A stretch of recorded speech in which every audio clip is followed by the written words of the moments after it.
एक समय की बात है। एक छोटे से गांव में एक चतुर गौरैया और चालाक कौवा रहते थे। गौरैया बहुत मेहनती और ईमानदार थी, जबकि कौवा बहुत चालाक और धूर्त था। दोनों पड़ोसी थे और अक्सर साथ साथ भोजन की तलाश में जाते थे। गर्मियों का मौसम था और सारे पक्षी अपने अपने खाने का इंतजाम कर रहे थे। गौरैया ने मेहनत से अनाज के दाने जमा किए और अपने घोंसले में रख दिए। वही कौवा केवल आलस करता रहा और सोचता रहा कि वह किसी और के खाने पर नजर डालकर पेट भर लेगा।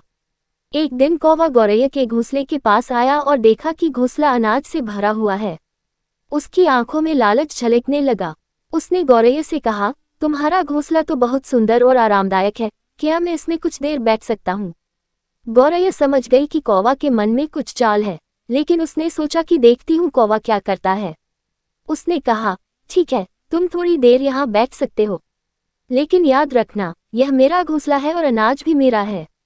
कौवा जैसे ही घोंसले में बैठा, वह अनाज खाने के बारे में सोचने लगा। उसने धीरे से एक दाना उठाया और खाने की कोशिश की। तभी गौरैया ने तेज आवाज में कहा, अरे, यह क्या कर रहे हो? तुम मेरे अनाज को क्यों चुरा रहे हो? कौवा घबरा गया और कहने लगा, नहीं नहीं, मैं तो बस देख रहा था कि ये अनाज कितने अच्छे हैं। गौरैया ने हंसते हुए कहा, मुझे पता है तुम क्या करने की कोशिश कर रहे हो।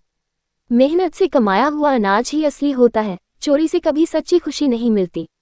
कौवा शर्मिंदा हुआ और चुपचाप वहां से उड़ गया। उसने तय किया कि अब वह कभी भी किसी और के मेहनत के फल पर नजर नहीं डालेगा।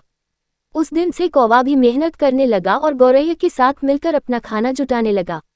दोनों अब सच्चे दोस्त बन गए और खुशहाल जीवन बिताने लगे। सीख: मेहनत का फल